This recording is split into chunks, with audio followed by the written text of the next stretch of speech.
Brittany Wilkins with Slay Magazine here with the one, the only Omari Hardwick. How are you doing, Omari? Good. Thank you for having me, Brittany and Slay. What up? Awesome. So we are in Dallas at Angelica Theater celebrating new African-American voices in film. Yes. Tell me about what that means to you and why events like this are so important. What it means to me is the legacy continuing, right? Or even just the word legacy, like leaving a longer trail of our stories, because people that look like us are continuing or getting an opportunity to continue to tell these stories, not necessarily just in front of the camera, right? But directors and writers. And what's great about Reel to Real is it's a program that's forcing these young people to delegate and to have to deal with others in terms of crew and picking crew that can do a job and make a 10 to 15 minute short in a very expedited time frame, you know, and make a great quality of film in that short time frame. So that's what's been really, really great, is them training themselves to be the next great, you know, brown African-American filmmakers.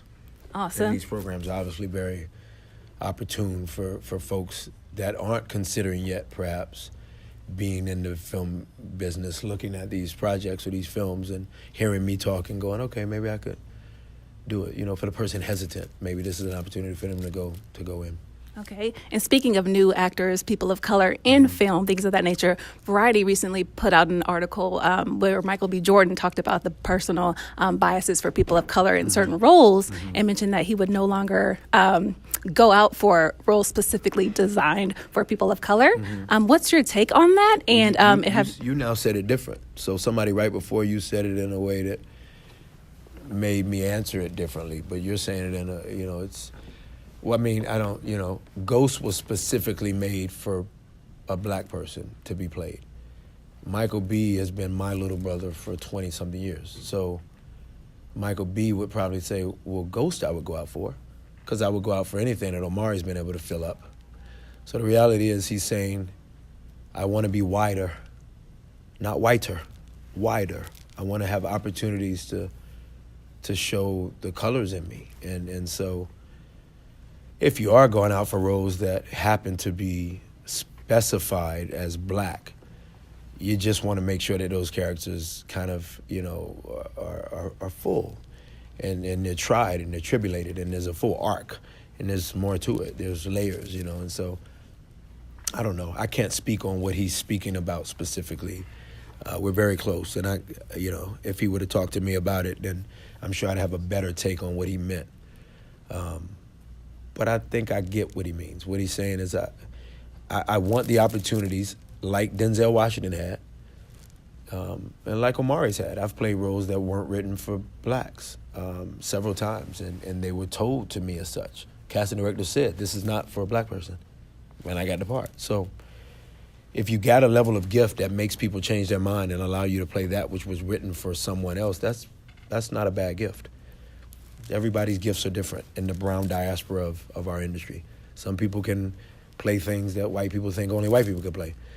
And some people are relegated to, I guess that, but it's really relegating yourself to that. So hats off to Mike for going, but I don't relegate myself to just that. I think that's what he meant. Verse, I won't read for a part that's made specifically for black. I think he's saying I won't relegate myself to that in totality. You know, he would be open to doing everything, is my take on that statement.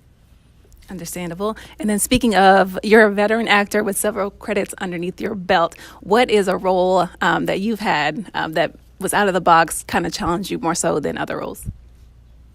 That's a good question. I'm not homosexual, so it wasn't very easy to channel some of the things, not necessarily the internal things, but because we all feel the same internally, you know, in many ways.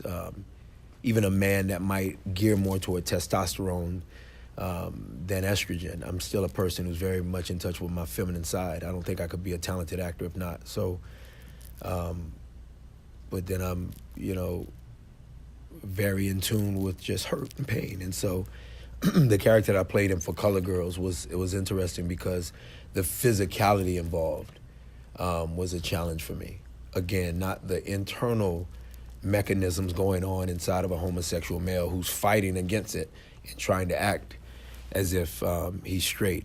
I can understand because we've all had moments of fighting against one truth to portray another truth. So that doesn't have to be gay or not gay, but the physicality involved in some of those scenes is not natural for me because I'm heterosexual. So that was quite challenging. And black men, you can count them on one hand, those that have played gay, right? It's a stigma for us. So again, to Mike B's point, don't relegate me to a box. And I think Omari is an example of somebody that walks in and goes, I'm gonna play what I wanna play. And if you follow me, you do it. If you don't, you don't. I'm cool. You know, you gotta be comfortable in your skin. So yeah, that was challenging. That was pretty challenging. Sorry to Bother You was different. The new one is coming out July 6th, you know.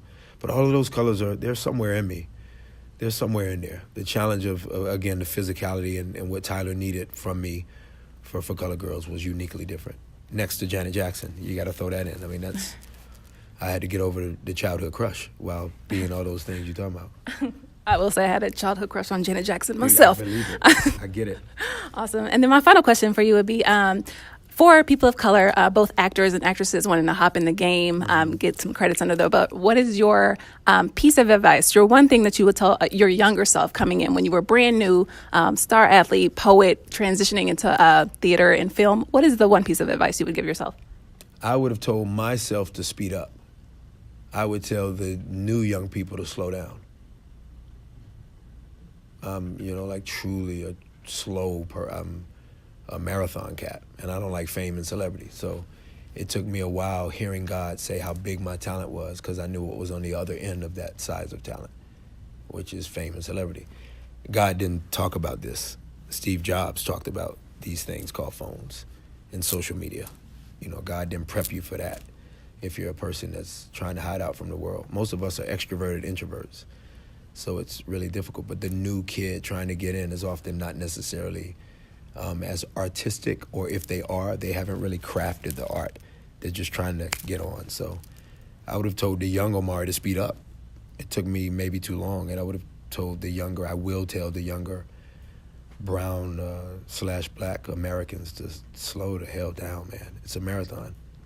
Understandable. All right, that's all I have for you. Again, ladies and gentlemen, Omari Hardwick. I'm Brittany Wilkins, Slay Magazine. Until next time. Y'all be good. God bless you.